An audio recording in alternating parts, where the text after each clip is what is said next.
नमस्कार दोस्तों, स्वागत है आपका आज के इस वीडियो में। ईयर 1983 में कपिल देव की टीम इंडिया ने पूरे वर्ल्ड को शॉक कर दिया था जब उन्होंने वर्ल्ड कप को अपने नाम किया, मगर उससे अगला वर्ल्ड कप जीतने में हमें 28 साल लग गए। क्या इतने सालों में टीम इंडिया कभी वर्ल्ड कप जीतने के करीब भी नहीं आ पाई? दोस्तों, बात है 1996 के ओडीआई वर्ल्ड कप की उस सेमीफाइनल की, जहां इंडिया और श्रीलंका एक दूसरे से टकराए थे, मगर इंडिया ने फेवरेट्स होने के बावजूद भी उस मैच को इतने खराब तरीके से हारा था कि फैंस ने गुस्से में आकर स्टेडियम में आग तक लगा दी थी। दोस्तों, नवंबर 2011 में विनोद कांबली एक मीडिया हाउस को स्टेटमेंट देते हैं कि उस मैच के दौरान टीम इंडिया की मैनेजमेंट के डिसीजंस विनोद कांबली को कुछ ठीक नहीं लग रहे थे और वो मोहम्मद अजहरुद्दीन और अजय जडेजा पे मैच फिक्सिंग का आरोप लगाते हैं और ये दोनों प्लेयर्स पहले भी इसी वजह से कुछ टाइम के लिए बैन भी हो गए थे। इस मैच के बारे में सचिन तेंदुलकर ने भी अपनी autobiography playing it my way में जिक्र किया है। तो चलिए दोस्तों, आज के इस वीडियो में समझते हैं 1996 के वर्ल्ड कप में टीम इंडिया की पूरी कहानी को और डिकोड करने की कोशिश करते हैं कि इस मैच में टीम इंडिया की हार सिर्फ खराब परफॉर्मेंस की वजह से थी या फिर कारण कुछ और था।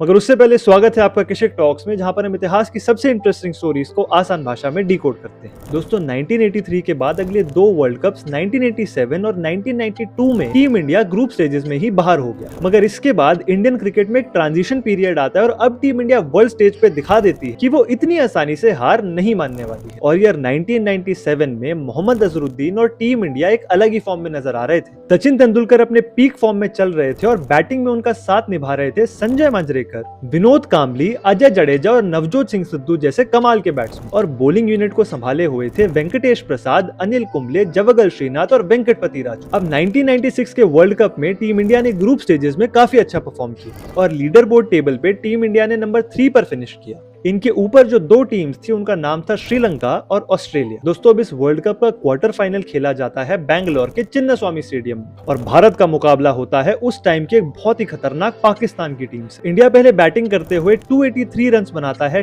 थैंक्स टू नवजोत सिंह सिद्धू की 93 रन की कमाल की पारी, और अजय जडेजा भी 45 रन बनाकर इस इनिंग को एक स्ट्रॉन्ग फिनिश देते हैं। मगर इसके बाद पाकिस्तान के ओपनर्स आमिर सोहेल और सईद अनवर टीम को काफी जबरदस्त स्टार्ट दे देते हैं, जिसकी वजह से मैच काफी क्लोज जाता है, मगर अनिल कुंबले और वेंकटेश प्रसाद की कमाल की बॉलिंग की वजह से ये मैच इंडिया कंफर्टेबली जीत जाता है। और दोस्तों, अब बारी आती है उस इनफेमस सेमीफाइनल की, जिसको कि हम इंडियन क्रिकेट के one of the darkest days के नाम से जानते हैं। दोस्तों, इंडिया का मुकाबला था उस टाइम की प्राइम श्रीलंका से और 1996 में श्रीलंका की टीम इतनी ज्यादा स्ट्रॉन्ग थी कि उन्होंने पूरे टूर्नामेंट में एक भी मैच नहीं हारा था। उस टाइम पर श्रीलंका के कैप्टन थे अर्जुन रानातुंगा और इनके अंडर स्टार प्लेयर्स जैसे कि सनथ जयसूर्या, असंका गुरुसिन्हा, मुतैया मुरलीधरन और चमिंडा बास हर मैच में दूसरी टीम को डोमिनेट कर रहे थे। कोलकाता के ईडन गार्डन्स में ये सेमीफाइनल 13 मार्च 1996 को शेड्यूल किया जाता है और इंडियन टीम के फैंस इस मैच के लिए इतने ज्यादा एक्साइटेड थे कि 1 लाख से भी ज्यादा लोग उस स्टेडियम में आ पहुंचते हैं। अब दोस्तों, क्योंकि ये पूरे टूर्नामेंट में इंडिया ने भी काफी अच्छा परफॉर्म किया था और ये सेमीफाइनल इंडिया में खेला जा रहा था, कहीं ना कहीं इंडिया का इस मैच के अंदर एक अपर हैंड था। मगर अब आता है हमारी कहानी में एक बहुत बड़ा ट्विस्ट। दोस्तों, भारत और श्रीलंका के बीच टॉस होता है और भारत टॉस जीतकर फील्डिंग का फैसला लेता है। काफी क्रिकेट एक्सपर्ट्स का ये मानना है कि इंडिया ने सबसे बड़ी गलती तो मैच शुरू होने से पहले फील्डिंग लेकर ही कर दी थी, क्योंकि ईडन गार्डन्स का वो विकेट काफी ज्यादा बैटिंग फ्रेंडली था और इन फॉर्म श्रीलंकन प्लेयर्स को पहले ही बैटिंग करवा करके आपने अपने लिए मैच को और भी मुश्किल बना लिया। मगर क्रिटिक्स को जवाब देते हुए जवगल श्रीनाथ श्रीलंका के ओपनर सनथ जयसूर्या को 0 और रोमेश को 1 रन पे आउट कर देते हैं। इंडिया इस मैच में अपनी पकड़ को और मजबूत करता है जब वो एक और विकेट ले लेते हैं और स्कोर हो जाता है 35 for 3। मगर यहाँ से टीम इंडिया का डाउनफॉल शुरू हो जाता है, क्योंकि जब सचिन तेंदुलकर बॉलिंग करने आते हैं तो उन्हें रियलाइज हो जाता है कि उन्होंने इस मैच में फील्डिंग करके कितनी बड़ी गलती कर ली है। इन्होंने अपनी ऑटोबायोग्राफी में भी लिखा है कि इंडियन टीम ने उस विकेट को कंप्लीटली मिसरीड कर लिया था और अब श्रीलंका के लिए इंडिया के मुकाबले बैटिंग करना थोड़ा ज्यादा इजी हुआ, क्योंकि किसी भी हालत में ये पिच 100 ओवर नहीं टिक सकती थी। और ये बात बिल्कुल सच साबित होती है, क्योंकि श्रीलंका के middle order batsman Aravinda de Silva और रोशन महानामा इतनी खतरनाक पारी खेलते हैं कि 35 for 3 से श्रीलंका का फाइनल स्कोर होता है 251 for 8, जो कि उस पिच पे उस कंडीशंस पे एक बहुत ही ज्यादा रिस्पेक्टेबल टोटल था। दोस्तों, अब बैटिंग करने की बारी आती है टीम इंडिया की और इनिंग्स की शुरुआत पहले से ही बहुत खराब हो जाती है, क्योंकि नवजोत सिंह सिद्धू सिर्फ 3 रन बना करके आउट हो जाते हैं।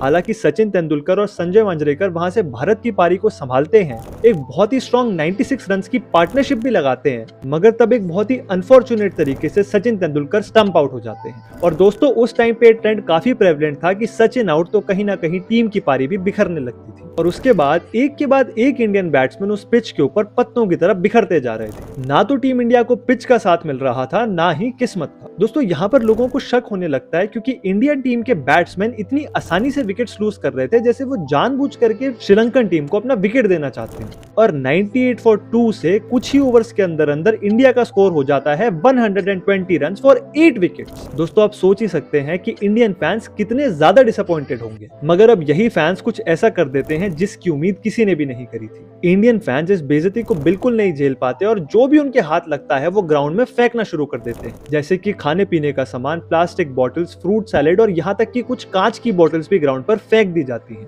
दोस्तों यहाँ पर श्रीलंका के कैप्टन अर्जुन रणतुंगा एक स्ट्रॉन्ग फैसला लेते हैं और अपनी श्रीलंकन टीम को ग्राउंड से लेकर के बाहर चले जाते हैं। हालांकि ऑफिशियल्स उनसे बेग करते हैं कि वो ऐसा ना करे, मैच को कंटिन्यू रखे, मगर अर्जुन अपने फैसले से टस से मस नहीं होते। हालांकि 20 से 25 मिनट के बाद श्रीलंका टीम ग्राउंड पर वापस आती है, मगर इससे पहले मुतैया मुरलीधरन अपने 35th ओवर की सेकंड बॉल डाल पाते एक और कांच की बोतल उड़ते उड़ते ग्राउंड में गिरती है। दोस्तों इसी दौरान देखा जाता है कि इंडियन फैंस ने स्टेडियम के स्टैंड्स में आग लगाना शुरू कर दिया है और फिर मैच रेफरी क्लाइव लॉयड ये फैसला लेते हैं कि इस मैच को तुरंत रद्द करके श्रीलंकन टीम को विनर डिक्लेयर कर दिया जाना चाहिए। दोस्तों विनोद कांबली जो कि अभी भी बैटिंग करने के लिए क्रीज पर खड़े हुए थे, वो ऑफिशियल से रोते रोते रिक्वेस्ट करते हैं कि प्लीज इस मैच को कंटिन्यू किया जाए, मगर आईसीसी ऑफिशियल्स का फैसला फाइनल था।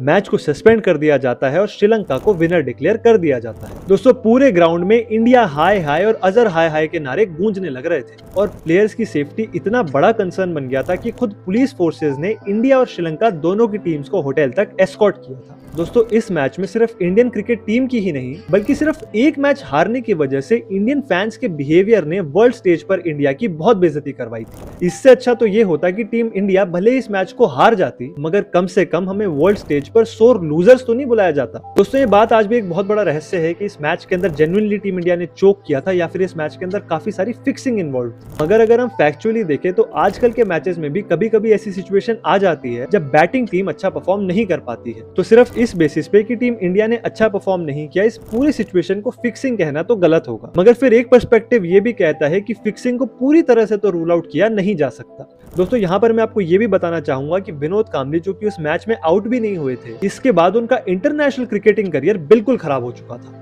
और दोस्तों ये थी उस 1996 के वर्ल्ड कप की पूरी कहानी कि हर इंडियन क्रिकेट फैन अपने दिमाग से इरेज करना चाहेगा। अगर आपको ये वीडियो इंटरेस्टिंग लगा तो आप मेरे कुछ और हिस्टोरिकल वीडियोस भी देख सकते हैं, और अगर आज का कंटेंट इन्फॉर्मेटिव लगा तो लाइक करना, शेयर करना, कमेंट करना और सब्सक्राइब करना मत भूलना किशिक टॉक्स को।